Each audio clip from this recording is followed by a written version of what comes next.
Begitulah cepatnya hari itu berlalu. Hari berubah menjadi pekan, pekan menjadi bulan, bulan menjadi tahun, tahun menjadi windu, windu berubah menjadi abad. Yang mati hilang, yang dulu hidup kaya, hari ini hanya tinggal kenangan saja. Kemana mereka dulu yang hebat-hebat, bangsawan, para penguasa? Semuanya mati ditelan zaman. Yang tinggal hanya apakah dia orang paling baik, dicatat dengan tinta emas, atau dia orang paling jahat, dihujat, dicaci dan dimaki. Harimau mati meninggalkan belang, gajah mati meninggalkan gading, manusia mati meninggalkan nama, nama yang baik atau nama yang buruk. Wa tilkal ayyamu nudawiluha bainan nas.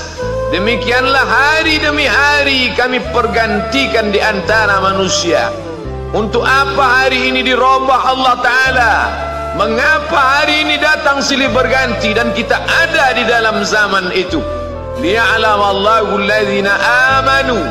Allah ingin menguji siapa yang imannya tetap istiqamah, siapa yang masih tetap beriman sampai hari ini. Khatib mengucapkan alhamdulillah, nikmat yang paling besar adalah nikmat istiqamah dalam iman dan Islam. Berapa banyak ketika hari berubah, yang dulunya dia adalah orang baik-baik, hari ini berubah menjadi tidak baik. Yusbihu mu'minan, pada waktu pagi dia beriman, wa yumsi kafiran, petang hari dia berubah menjadi kafir. Maka kita selalu meminta, ya muqallibal qulub, wahai engkau yang membolak-balikkan hati, tsabbit qulubana, kokohkan hati kami, ala dinik, dalam agamamu, wa ala ta'atik, dalam ketaatan kepadamu. Berapa banyak yang dulu susah melarat, miskin, untuk sesuap nasi pun sulit, tapi begitu dilapangkan Allah rezekinya, tidak menjadi hamba yang bersyukur. Dia lalai, dia sangka itu karena jerih payahnya, dia kufur nikmat Allah Subhanahu wa ta'ala. Tapi siang hari ini, alhamdulillah, ada hamba yang disehatkan Allah, dia tetap bersyukur. Ada hamba yang ditingkatkan Allah rezekinya, dia tetap bersyukur. Ada hamba yang dinaikkan Allah kuasanya, dia tetap bersyukur. La in syakartum, kalau kamu syukuri nikmat itu, la azidannakum, pasti akan kutambah. Wala in kafartum, tapi ingat, kalau kamu kufur, kamu ingkar, inna azabi lasyadid, azabku amat sangat hebat, amat sangat dahsyat, amat sangat mengerikan. Berapa banyak orang di masa lalu mati dalam azab Allah Subhanahu wa ta'ala. Tapi itulah manusia, diambil dari kata nasya, lupa. Dia tidak pernah ingat apa yang pernah ditimpakan Allah kepada kaum-kaum sebelumnya.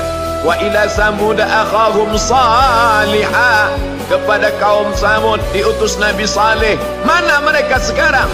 Punah, musnah, tidak ada lagi di atas muka bumi Allah. Wa ila Madyan akhahum Syuaiba, kepada kaum Madian diutus Nabi Syuaib. Mana mereka sekarang? Punah, musnah, tidak ada jejaknya di atas muka bumi. Wa ila Adin akhahum Huda, kepada kaum Ad diutus Nabi Hud. Tidak satu pun ada di atas muka bumi. Tapi orang tetap juga angkuh dan sombong. Memang itulah manusia yang berada di atas muka bumi Allah Subhanahu wa ta'ala. Maka orang-orang yang baik tidak pernah berhenti mengajak kepada kebaikan. Umat ini dikatakan baik bukan karena banyak ibadahnya. Umat ini dikatakan baik bukan karena dia pergi bolak-balik ke kota Makkah Al-Mukarramah untuk haji dan umrah. Allah puji umat ini, kuntum khaira ummah, kalian umat terbaik. Kapan? Bila umat ini disebut umat terbaik? Ta'muruna bil ma'ruf, ketika engkau sanggup mengingatkan saudaramu dalam kebaikan. Pagi ingatkan tentang siang, siang ingatkan tentang petang, petang ingatkan tentang malam, malam ingatkan bahwa esok pagi kita tetap berbuat baik. Wa tanhauna 'anil munkar, larang mereka dari perbuatan mungkar. Maka hari-hari yang sudah kita lewati di masa yang lalu, sanggupkah akan pulang kembali? Pepatah Arab mengatakan, lan tarji'al ayyamul lati madat, yang lalu tak dapat terulang kembali. Apakah semua itu berlalu begitu saja? Tidak ada yang percuma, tidak ada yang gratis, tidak ada yang sia-sia. Semua akan diminta pertanggungjawaban di hadapan Allah Subhanahu wa ta'ala. Sejak kita tegak di atas muka bumi ini, sejak kita diberikan nafas, diberikan hidup, diberikan nyawa, maka sejak itu kita ditanya, apa khalaqnakum abatha? Apakah kalian kami ciptakan sia-sia? Apakah kami sangka? Apakah kamu semua menduga bahwa kami menciptakan kamu lalu kamu tidak akan kembali menghadap kami? Semua akan diminta pertanggungjawaban di hadapan Allah Subhanahu wa ta'ala. Tidak ada kata yang dapat terucap dari lidah orang beriman selain ucapan astaghfirullahaladzim. Ampunkan segala dosaku di masa yang lalu. Aku lalai dan lupa ya Allah. Kami termasuk orang-orang yang menghilangkan usia kami ya Allah. Kami tak tahu ke mana umur kami selama ini. Berapa jam untuk perbuatan dosa, berapa untuk perbuatan maksiat.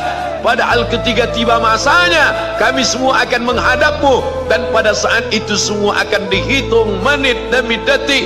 Detik semuanya tak ada yang dapat dari luput panggilan Allah Subhanahu wa ta'ala. Tidak ada yang lepas daripada pengawasan. Inna alaikum lahafizin, bersama kamu ada malaikat hafazah kiraman mulia katibin, mencatat. Ya'lamuna ma taf'alun, dia tahu semua yang kamu lakukan. Betapa waktu-waktu yang lalu itu tak dapat kita tebus dengan apapun selain kita perbaiki di masa yang akan datang. Tingkatkan kualitas salat berjamaah, tingkatkan membaca Al-Quran. Andai usia kita sudah lanjut, tak dapat kita jemput, maka kita didik anak cucu generasi akan datang menjadi generasi yang Qurani dan Islami. Sab'atun yudhilluhumullah, ada 7 di antara yang dapat naungan Allah.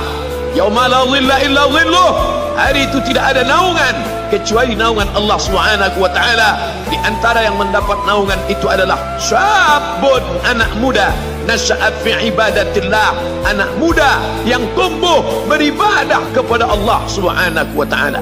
Andai masa muda kita penuh dosa, andai masa muda kita penuh narkoba, andai masa muda kita penuh zina, wal iyadzu billah wa na'udzu billah, jangan sangka Allah tutup pintu taubat. Innallaha la yaghfiru ayyushraka bihi, Allah tak terima taubat orang yang mempersekutukannya. Wa yaghfiru ma duna dzalika liman yasha, tapi taubat selain itu diterima, dibukakan Allah Ta'ala.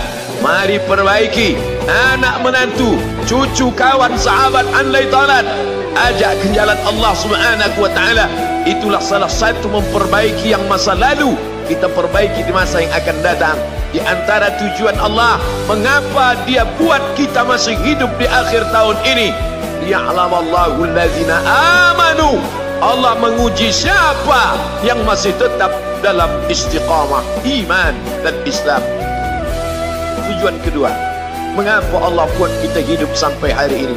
Wa yattakhidha minkum syuhada, wa yattakhidha minkum syuhada, Allah ingin melihat siapa di antara kita ini yang layak untuk menjadi syuhada.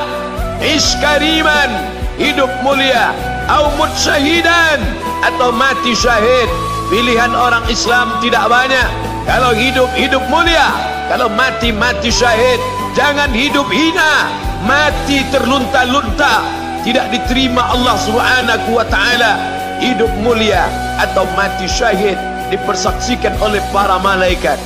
Man kharaja fi talabil ilmi, siapa yang keluar rumah dengan niat menuntut ilmu, fahuwa fi sabilillah, maka dia seperti orang yang berjihad fi sabilillah, yang jauh meninggalkan kampung halaman, menuntut ilmu di perantauan.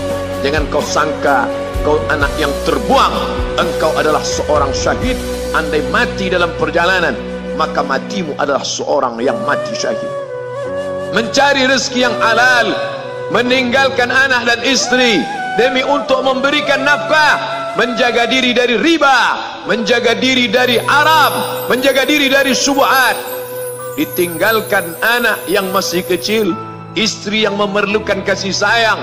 Kutinggalkan kalian bukan karena hawa nafsu, tapi ingin mencari yang halal.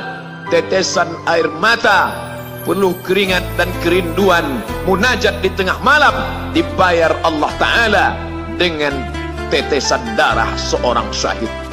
Man mata duna malihi, siapa yang mati membela kehormatan hartanya, fahuwa syahid, maka dia mati syahid.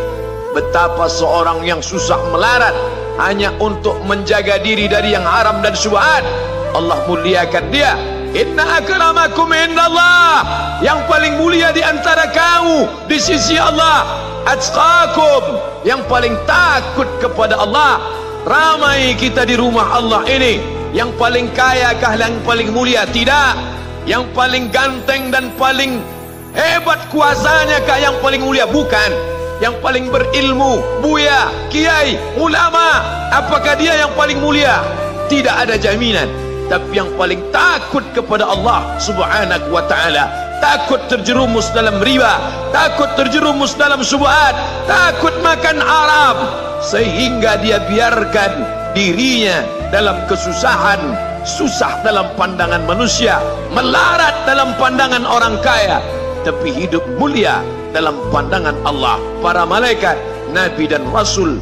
Hari ini orang itu dikatakan bodoh, hari ini dia dikatakan goblok, hari ini dia dikatakan kamu tolol sekali. Mengapa tidak kamu pakai kekuasaanmu? Mengapa tidak kamu pakai kesempatan? Hidup hanya sekali, pakailah sesuka hati.